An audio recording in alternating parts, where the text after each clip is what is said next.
E fechando a programação desta noite, nós teremos a apresentação da palestra sobre o tema Controle da Impessoalidade. Convidamos para presidir os trabalhos da mesa o professor doutor Daniel Castro, membro da Academia Sul-Mato-Grossense de Direito Público.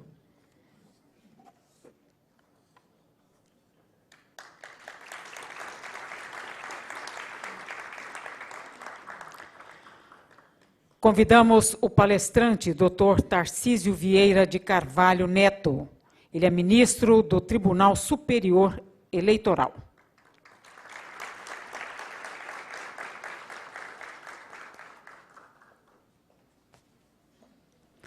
Para as boas-vindas e presidir os trabalhos da mesa, anunciamos o professor doutor Daniel Castro.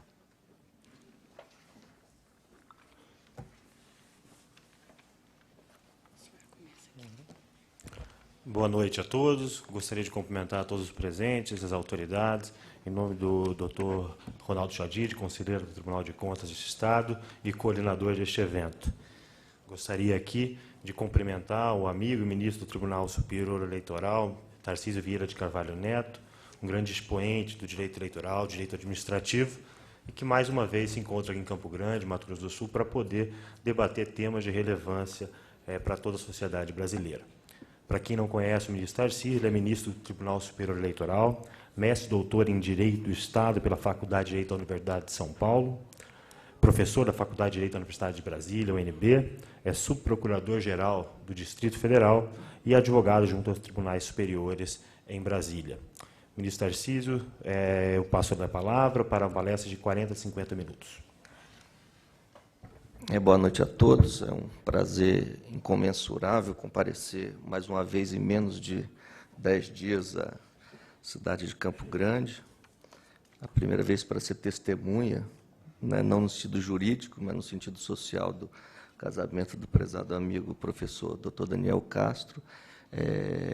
Eu agradeço em dobro as palavras generosas, né, de Sua Excelência, e a minha presença na noite de hoje é mais para discutir com os senhores, que são profundos conhecedores da matéria, muito mais do que eu, um dos temas sobre os quais eu tenho me dedicado nos últimos anos, acerca da questão da impessoalidade no direito administrativo. Impessoalidade essa que deita reflexos num sem número de leis de direito administrativo, mas também em outras leis setoriais do âmbito do direito público. Falar de controle da impessoalidade é, de um lado, antecipar uma dificuldade hercúlea que advém da falta de explicitação do conteúdo disso que é, no texto constitucional, às vezes uma regra e, às vezes, um princípio. E se isso é razão de decidir crescentemente no âmbito da administração pública, é necessário conceber um conteúdo jurídico a essa ideia de impessoalidade que sirva de parametrização, de controle e de responsabilidade. Eu inicio a minha fala saudando também o ilustre prefeito de Campo Grande, né, o prefeito Gilmar Olarte, os demais colegas do Tribunal de Justiça, o doutor Ronaldo, da Justiça Federal, no Mato Grosso do Sul, e outros amigos aqui presentes, com uma passagem de Graciliano Ramos, né? Poucas pessoas sabem que Graciliano Ramos foi prefeito. Ele foi prefeito de uma cidade no interior de Alagoas, cidade de Palmeira dos Índios, em 1927 a 1930, prefeito biônico, e ele produziu relatórios memoráveis enquanto esteve à frente da municipalidade, daquela municipalidade. E, dentre uma das medidas que ele adotou, referidas nesses relatórios memoráveis, que estão arquivados, era uma medida em prol do interesse público que proibira, então, a criação de animais soltos nas ruas. E o prefeito Graciliano Ramos não perdoou nem o próprio pai, multado pela municipalidade por deixar justamente cachorros soltos ao arrepio do Código Municipal de Posturas. Conta-se, então, num desses relatórios, que o senhor Sebastião Ramos, que era pai do Graciliano Ramos, deveras aborrecido foi queixar-se do filho quanto à multa e recebeu dele a seguinte descompostura: prefeito não tem pai. Essa é uma lição memorável que nos dá esse relatório, com base na qual eu pretendo antecipar algumas conclusões, mas são conclusões ainda um tanto quanto instáveis e que merecem, por parte dos senhores, o adequado descortino em cenários como esse, né, de debate acadêmico, onde é necessariamente mais bem construído o direito. A primeira observação que me vem a lume, fugindo um pouco do script, veio da fala do ilustre professor Paulo Ferreira da Cunha, né, que, se me permite, Vossa Excelência, professor, nos deu uma surra jurídica, né?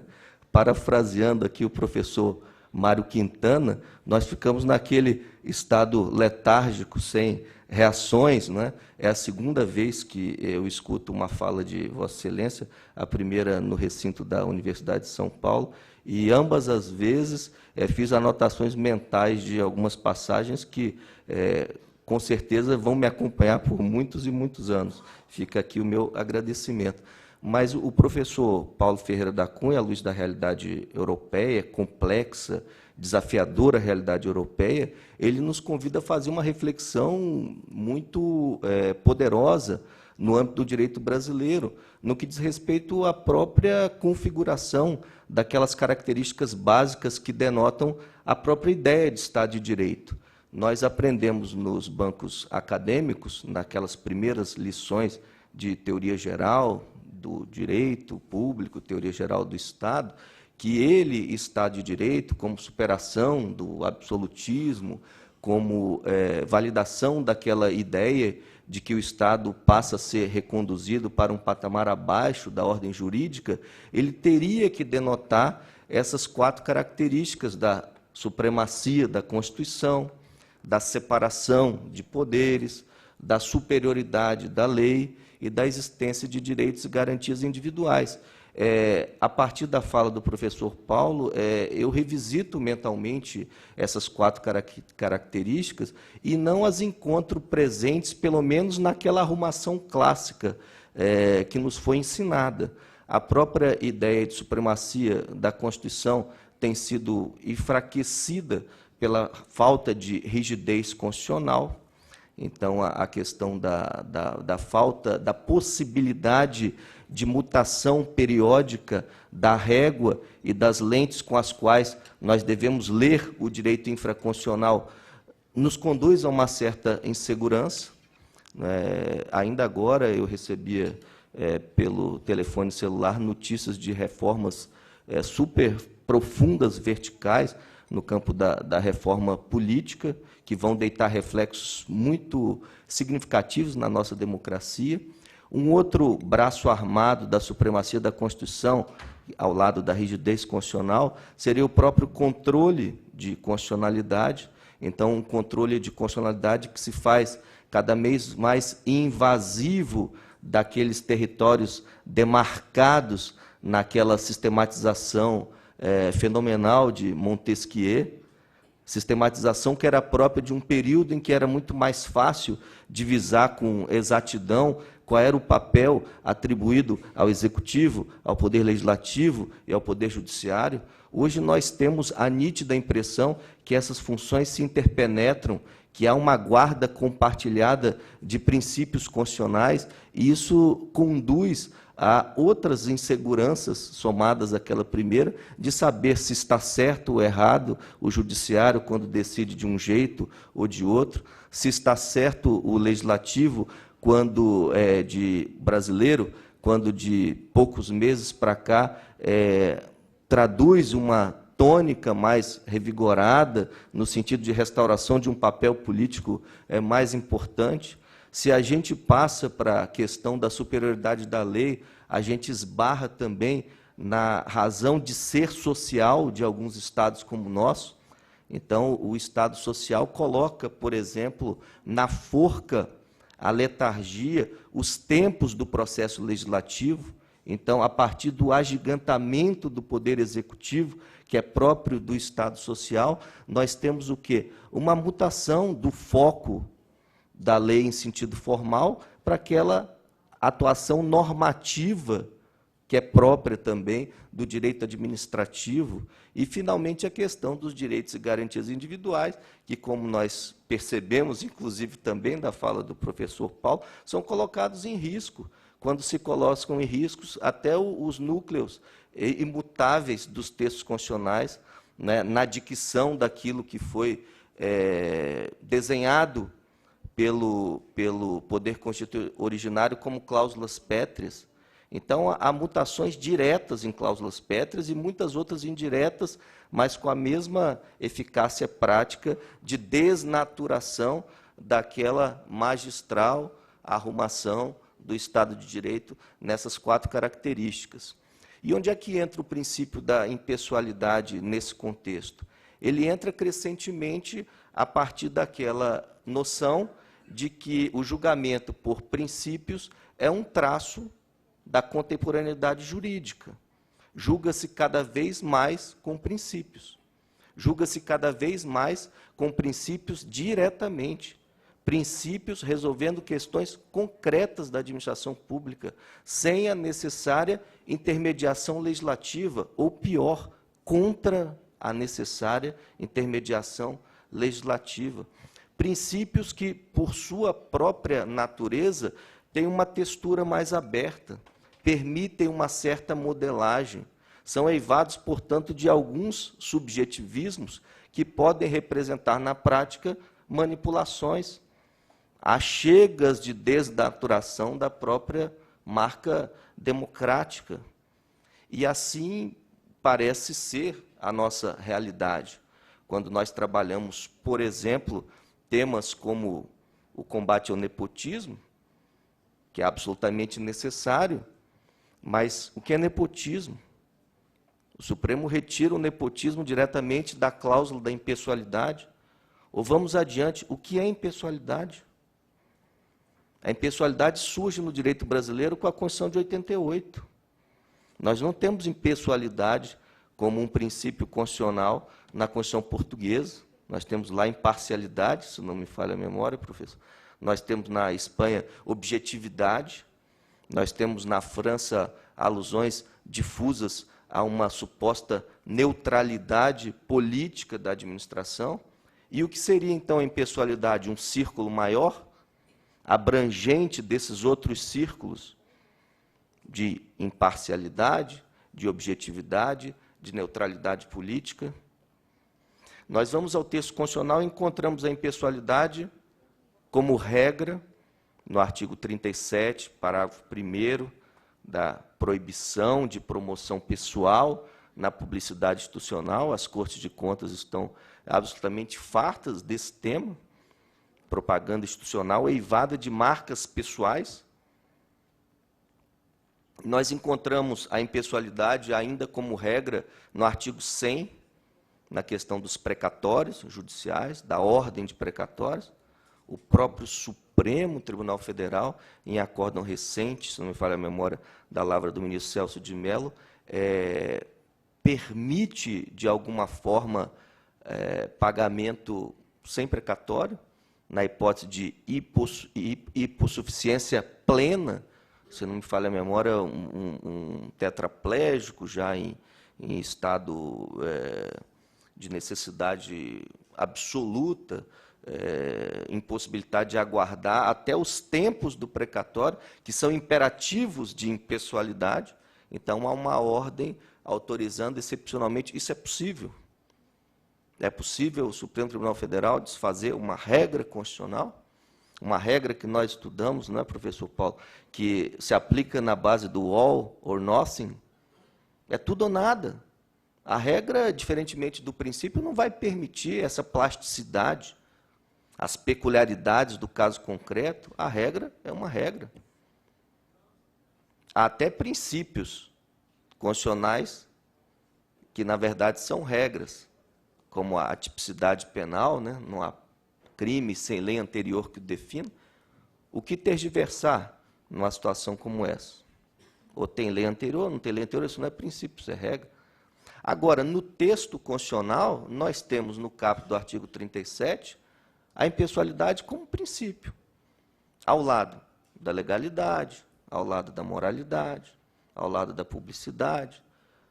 Depois, mais recentemente, não é do texto original, a eficiência, mas não se anuncia nenhum conteúdo jurídico com base no qual possam ser tomadas decisões administrativas que no Estado de Direito devem ser absolutamente controladas e, a partir dos achados desse controle, responsabilizados os agentes que se descurarem do dever de cumprir o texto constitucional e as regras do Estado de Direito. Como evitar um exacerbado, um demasiado subjetivismo na aplicação direta de princípios constitucionais? Essa é a dificuldade que se põe para nós. A impessoalidade, eu arrisco dizer, talvez, dentro daqueles modismos jurídicos, um dos princípios que no Brasil clamam por uma maior sistematização. Nós já tivemos um foco muito grande na questão da legalidade. Hoje está bem resolvido para nós, da administração pública, que não se aplica a lei no sentido meramente formal, numa legalidade exterior, de veste exterior. Isso hoje é reconduzido ao que a doutrina chama de mero legalismo, legalidade formal, portanto, um conceito bolorento, desgastado, meramente semântico. Não é possível mais alicerçar Estado de Direito com base na legalidade meramente formal. Essa legalidade se afirmava, historicamente, pela legitimação advinda das urnas de quem fazia as leis em sentido formal, que era o legislativo, mas no momento em que o executivo também passa a ter os seus cargos de maior expressão obtidos a partir das mesmas urnas, nós temos um choque de legitimações entre posturas do legislativo e posturas do executivo.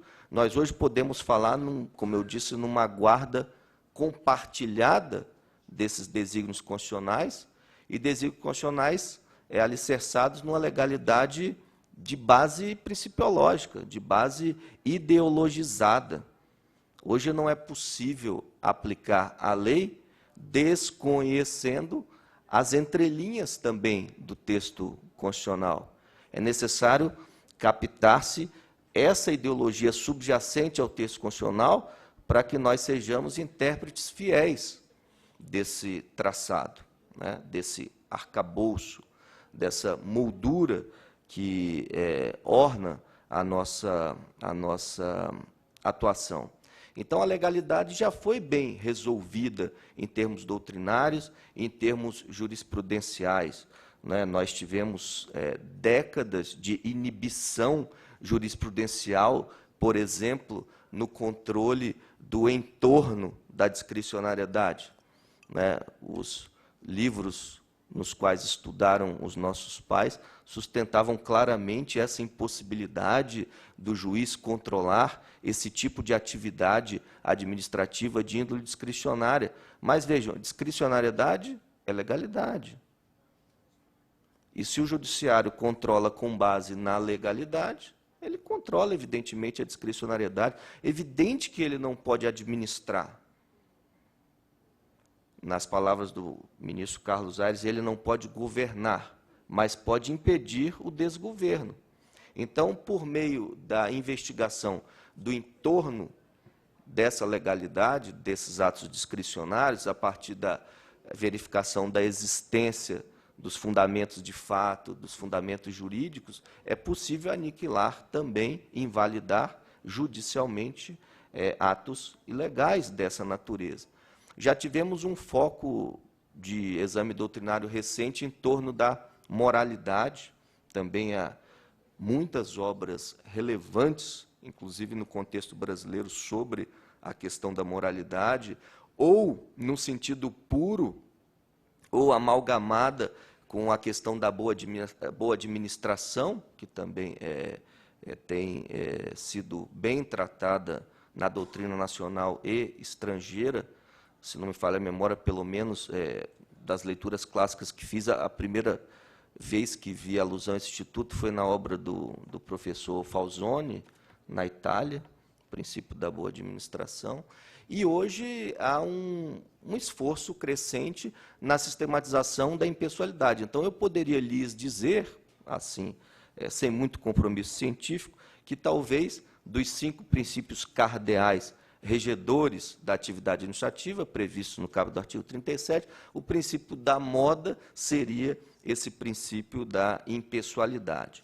Bom, eu vou fazer algumas achegas nessa matéria. Como eu disse, eu tenho muito mais interesse em problematizar do que em resolver problemas que, na minha modesta compreensão, ainda não estão bem resolvidos, né? Primeiras achegas. Nós trabalhamos no direito nacional no contexto desse chamado pós-positivismo, ou neoconstitucionalismo, em que os princípios teriam força normativa, eficácia concreta. Esse é um ponto. Ainda que nós tenhamos reservas em relação a essa abordagem, que é uma abordagem reativa a um desgastado positivismo jurídico, e como qualquer abordagem reativa contém em si também alguns excessos, até constitucionalistas brasileiros, autodeclarados constitucionalistas, dizem que ele pós-positivismo, ele neoconstitucionalismo, são obras inacabadas. Nós começamos a perceber até alguns movimentos jurisprudenciais no Supremo de volta desse pêndulo a uma posição intermediária. Mas nós não podemos deixar de observar que a nossa realidade atual é essa, de pós-positivismo, de neoconstitucionalismo. Vejam, então, os princípios deitam reflexo direto sobre todos os sistemas jurídicos. Sobre o sistema de direito administrativo, isso é uma tsunami.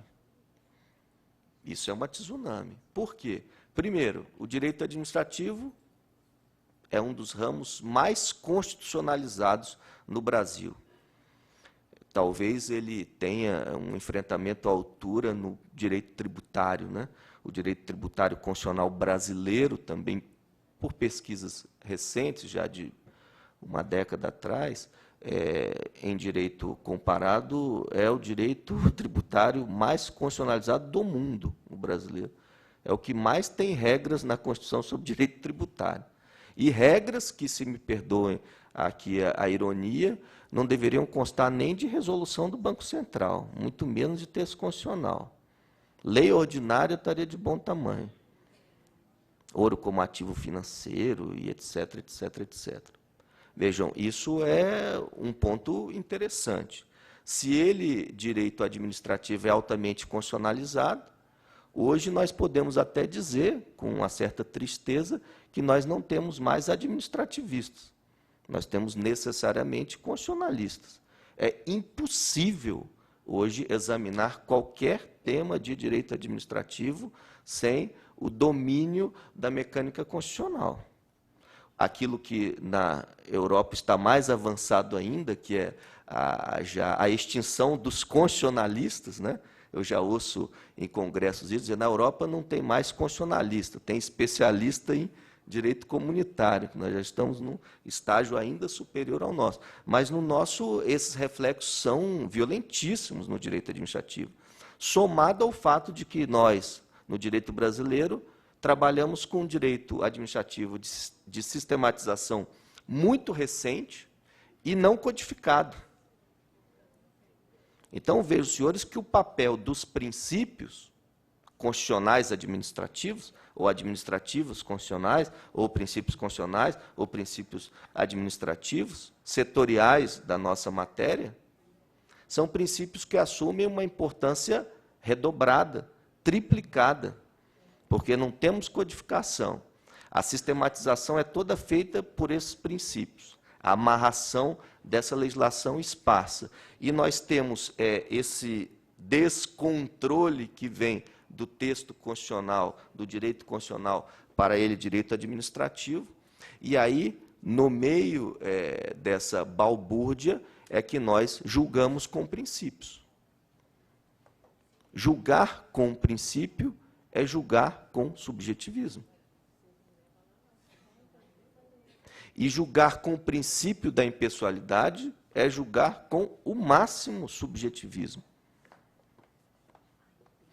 O assunto do nepotismo, já ferido, é um desses temas prementes, né, de sistematização. Né, nós já temos, hoje, para que os senhores tenham ideia, a atividade normativa do CNJ objetivando o processo seletivo de estagiário. De estagiário.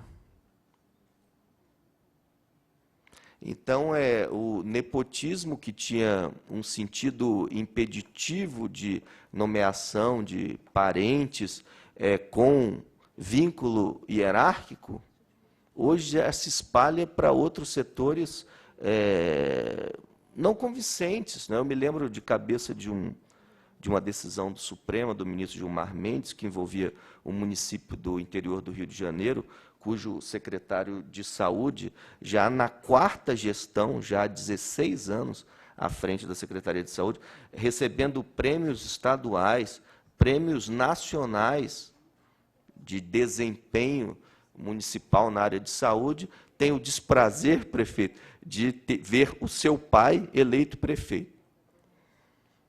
Ele já à frente da Secretaria de Saúde, servidor de carreira, médico de carreira, concursado, entrou-se com uma reclamação no Supremo Tribunal Federal, e nessa reclamação se alegava o descumprimento da súmula vinculante, que deu aquele conceito de nepotismo muito mais ligado a cargos de confiança. E, em boa hora, o ministro Gilmar indeferiu essa reclamação, liminarmente, dizendo: onde é que está o nepotismo? Onde é que está o interesse público, que é subjacente a essa ideia de proibição do nepotismo?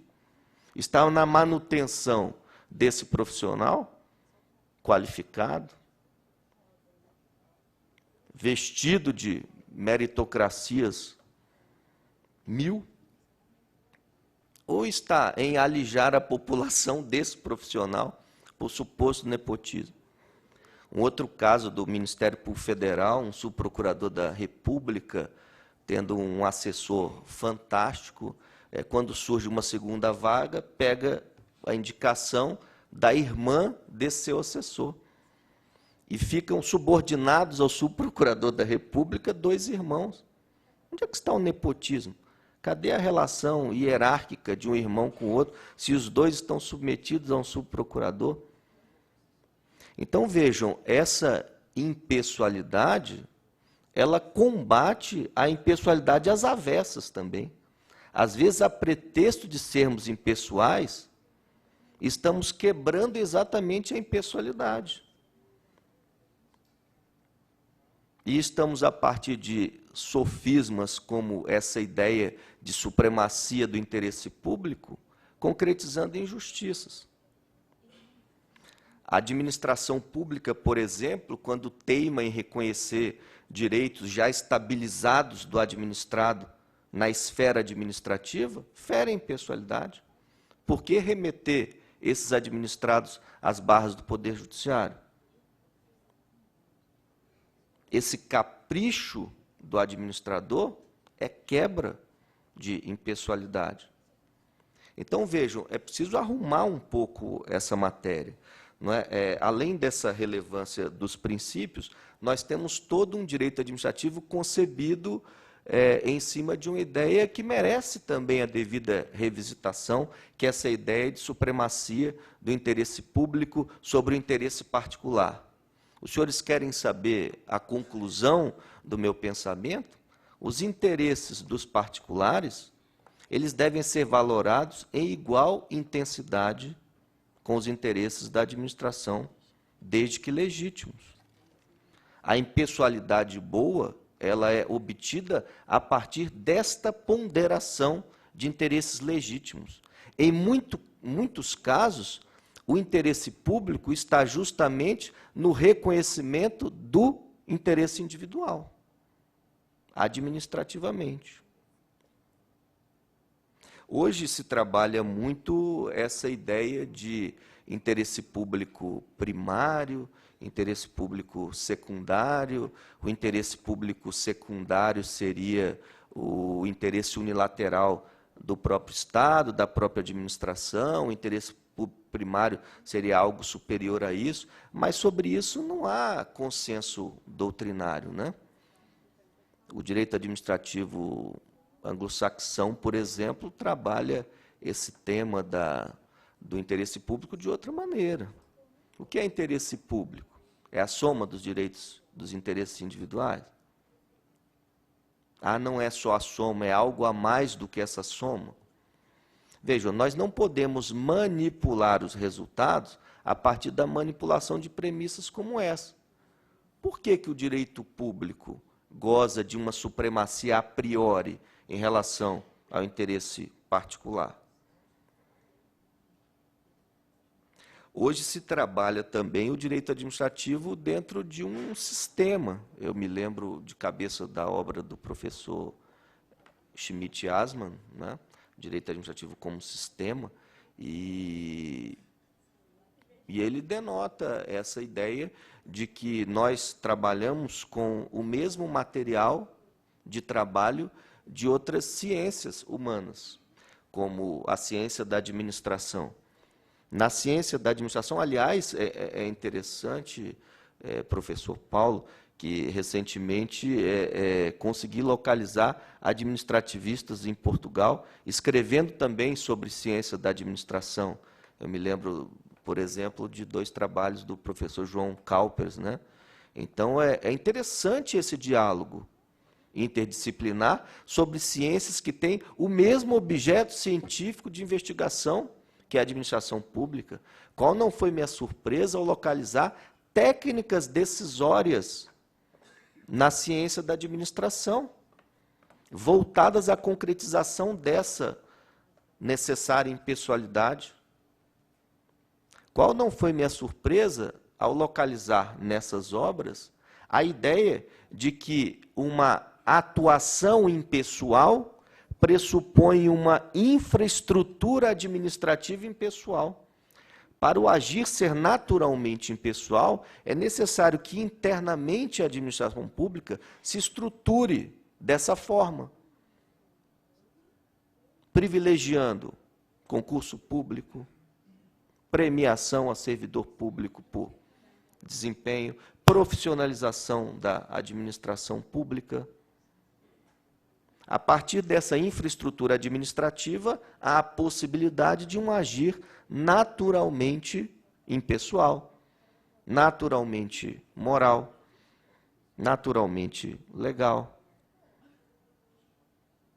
Essa ideia é interessante e nós, no direito administrativo, ficamos numa concha sem dialogar com essas ciências irmãs, né? Outras questões interessantes, o tempo já vai avançando, mas nós precisamos conceber um conceito de impessoalidade que seja policefático, que tenha várias nuances, porque a partir dessas várias nuances, nós temos uma cobertura maior de controle. Nós temos que conceber também a ideia de que esses princípios se aplicam sempre em bloco. Nós podemos instrumentalizar o controle de cada um deles a partir do exame casado com os outros princípios. Impessoalidade legal, impessoalidade moral, impessoalidade publicizada, impessoalidade eficiente. São temas aqui que ficam na nossa inquietação, né? Implicações da impessoalidade detectáveis na nossa disciplina do direito administrativo, mas sobre as quais nós passamos, como dizem no Nordeste, como gato em cima de brasa, né? Então, por exemplo, teoria do funcionário de fato. Nós vamos a Roma, vamos lembrar do escravo fugidio Barbário Filipe, né, que assumiu a função de pretor em Roma. Depois deu-se notícia dessa situação e ficou o dilema: vão ser invalidados, não vão ser invalidadas as decisões. A teoria do funcionário, de fato, se liga diretamente à ideia de impessoalidade. Diminuição da discricionariedade administrativa decisional. Os princípios colmatando essa pseudo-liberdade do administrador. O administrador não tem mais tanta liberdade assim, se, a partir do pós-positivismo, os princípios têm conteúdo normativo, eficácia concreta, eles como que esvaziariam essa margem de liberdade. A teoria do desvio de poder pode ser reconstruída a partir da impessoalidade. A necessidade de motivação na dispensa de empregados públicos, que é um tema também já bem resolvido pelo Supremo a partir da impessoalidade. Vejam, se há objetividade na contratação, não deve haver subjetivismo na demissão. Esse é um ponto interessante. A responsabilidade civil extracontratual do Estado, de cunho objetivo, se liga diretamente à impessoalidade. Quem faz uma alusão concreta dessa natureza é o constitucionalista brasileiro José Afonso da Silva. Muitos administrativistas não fazem essa correlação. A questão da reformatio impégios como regra do processo administrativo, se ela for despida de critérios objetivos, é quebra de impessoalidade. Não há dúvida nenhuma. Bom, consequências da quebra da impessoalidade, anulação, responsabilidade civil do Estado, responsabilidade do servidor, improbidade administrativa, responsabilidade criminal, nós temos um parâmetro constitucional para controlarmos a atuação do servidor, daquilo que os administrativistas portugueses chamam de decisor. Nós não temos muita familiaridade com essa palavra, mas é uma palavra bastante adequada, o decisor administrativo. Técnicas de adoção de decisões administrativas impessoais, dever de fundamentação, processualização, participação, são todos vetores que comungam esforços no sentido de conferirem uma parametrização concreta a esse instrumento poderoso, que é o instrumento da impessoalidade. Eu não sei como é que nós estamos de tempo, tem mais um pouquinho de tempo, mas a ideia é conceber, por assim dizer, uma possibilidade de nós controlarmos a impessoalidade a partir dessas técnicas de ponderação, que são técnicas, sobretudo, recolhidas também da ciência da administração. Então, circunstanciar os objetos de ponderação, os bens, os valores, os interesses, trabalhar esses cenários de ponderação. Não é? Quem tem feito isso muito bem, inclusive em Portugal, é o professor Davi Duarte, as etapas de ponderação, os riscos também de uma necessária participação procedimental. É claro que essa decisão precisa ser tomada num ambiente processual, porque o processo administrativo vai infundir imparcialidade, neutralidade, equilíbrio, a legitimação pelo procedimento de que nos fala, por exemplo, o professor Nicholas Luhmann. Nós precisamos, então, avaliar o avaliador, saber se a pessoa que faz essa avaliação é uma pessoa preparada para essa função.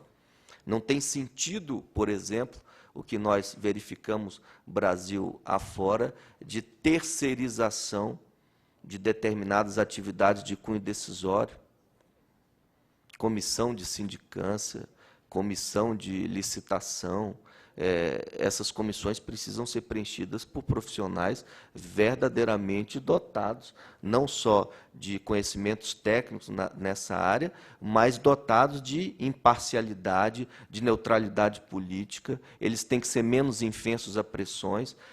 Não a questão do tecnicismo pelo tecnicismo, mas a profissionalização como algo voltado a resultados, teoricamente, muito mais elogiáveis, né?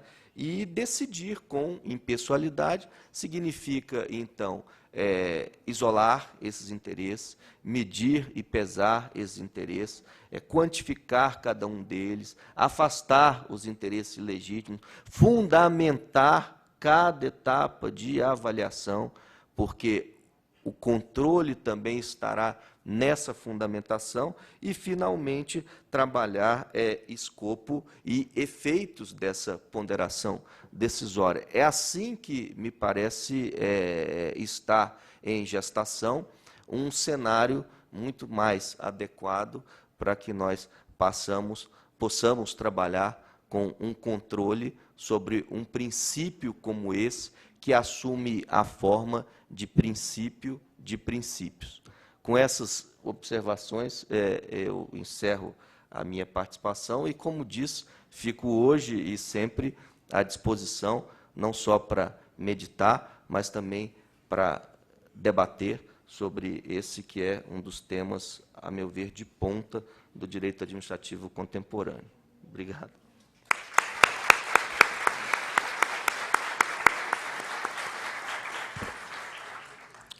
Em nome da coordenação do evento, eu gostaria de parabenizar o ministro Tarcísio pela sua brilhante exposição.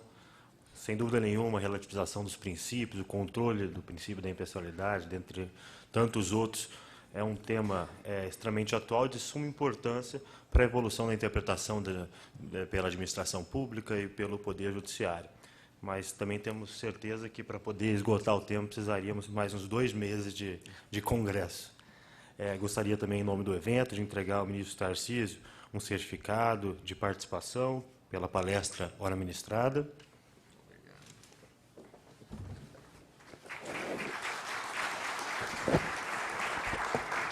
Entregar também uma lembrança, uma obra aqui do nosso Estado.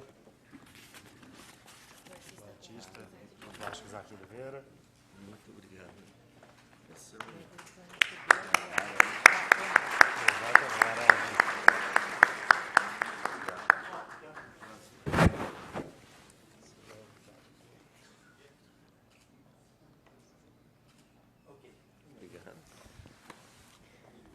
Aproveitar também o ensejo, o ministro Tarcísio, como havia dito, está vindo com uma certa frequência a Campo Grande, motivo pelo qual a Câmara Municipal de Campo Grande quer lhe entregar a placa de visitante ilustre, pelo que eu peço para o professor Ronaldo Chadid, vereador, José Chadid, perdão, subir ao palco para fazer a entrega ao ministro.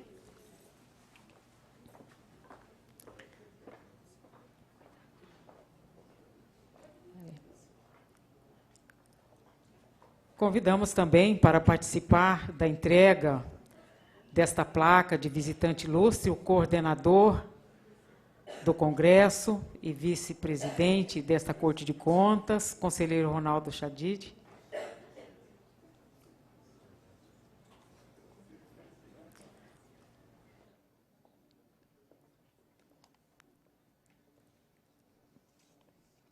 Para a entrega aí da placa de visitante ilustre ao palestrante Dr. Tarcísio Vieira de Carvalho Neto,